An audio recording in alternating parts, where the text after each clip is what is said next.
Hello loves. I wasn't very happy with last video's kind of like quality. Wanted to make a better video. I deleted the last one. It was about how to know what kind of entity is in a person's house if you're a psychic medium or a helper, healer, and this video goes a little bit into that. I'm going to talk about two types, okay? So there are the main types that I usually encounter are either spirits that are deceased humans. So they are basically the spirits of deceased humans. That is what a spirit is. If I'm referring to spirit, that is what I mean. It is a deceased person, okay, who's roaming around the house, also known as ghost many times. Then we have the other type, which is an entity, but it's not originally human, and this is poltergeist. Poltergeist in Finnish räyhähenki.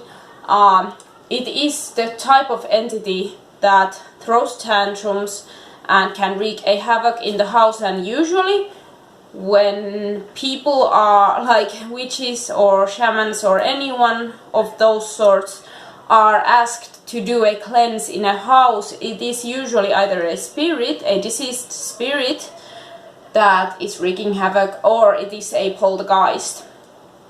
And I wanted to make a small video about that because I get a lot of questions about this, like in my email and things. People are describing me what kind of things are happening in their house, and they are asking me what it is that is in their house, basically wreaking havoc, making paranormal activity happen. So I'm here to help you with that a little bit, okay? So these are the two main types we're going to be talking about today, and the differences between them and the difference of handling both situations, because it's a whole lot different.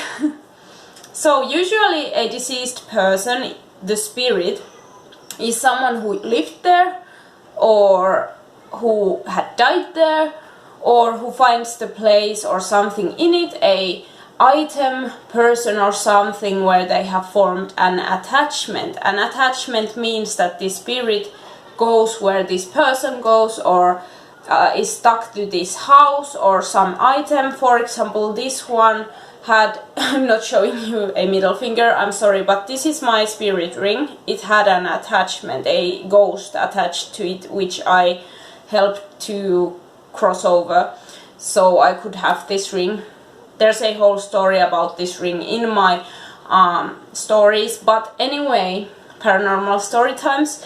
Anyway, a spirit can be attached to many things. It can also not be attached but be visiting. So for example, someone who passed away, soon after they usually show themselves in somebody's home, but they might not be attached. Usually spirits are your problem when they get attached, and if they are attached too long, they become so-called there's a word for it, I'm looking for it, but it's mahenki in Finnish. It's earthbound spirit, I think, in English.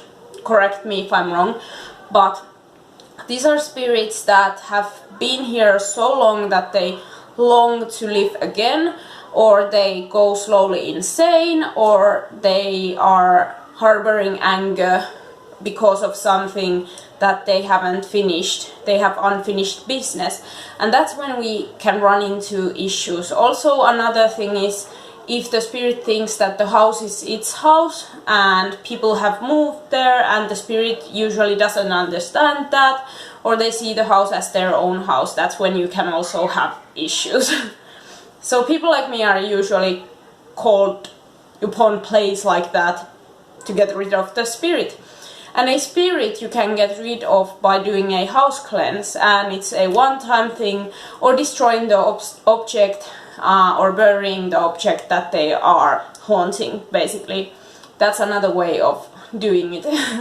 A cleanse releases the energy, and there can also be a seance where the witch provides guidance to the spirit so they can enter the realm of the dead and they can move on, basically. They can also, a spirit medium can help someone with a seance to get the ghost's unfinished business finished, basically, so they can move on. But in these cases, it's usually one cleanse or one session and the spirit is gone. Everything is back to normal, house is calm, things have calmed down, that's the thing.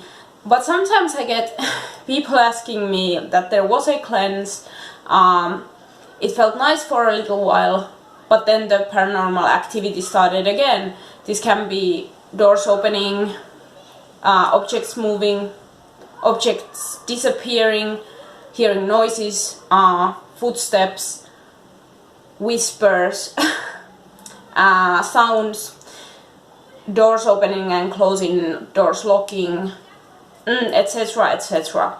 So in these kind of situations, when that is happening all the time, that is happening constantly, it's usually a poltergeist. If there's been a cleanse and it keeps coming back, basically, if there was a calm period in between the cleanse and the next thing's happening and it starts happening again, it's usually a poltergeist.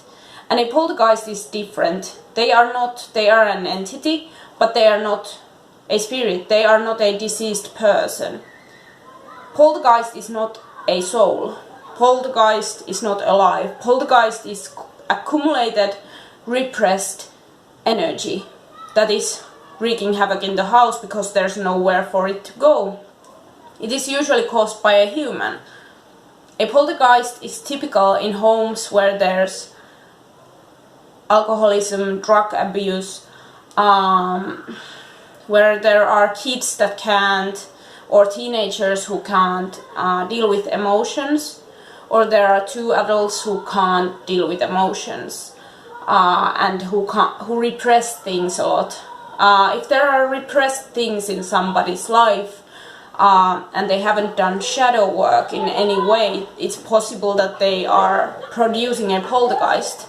So you can see that when a witch does a cleanse, they cleanse the energies, the house is clean of negative energy, but because the root cause of the negative energy is in family dynamics, for example, or somebody's personal life, that is why it starts to happen again. Paranormal activity starts to happen again because the root cause is the bad family dynamic or grief or something. There's a source that is feeding that negative energy again and again, which means that actually to treat a poltergeist, you need to treat the root cause, root problem, which is the family dynamic.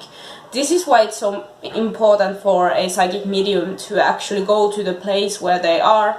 That is why people can't really tell you what you have in your house before they go there, because they need to research, they need to interview, they need to do all of these things to give you an idea of which one do you have, because as you can see, it affects how people deal with these things, okay? So yeah, in short, spirit is a deceased person and can be helped across and can be removed from the house easier. Poltergeist is a form of energy, repressed energy, from live humans that is harder to get away because these people need to change their patterns in order for the poltergeist to be removed completely.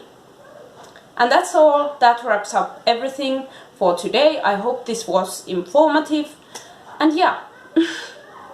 So for a poltergeist, what do you do? Family counseling or helping somebody who's repressing to deal with their emotions and share. That's the best way to get rid of poltergeists. I hope you liked this video and I see you guys in my next one. Bye bitchlings.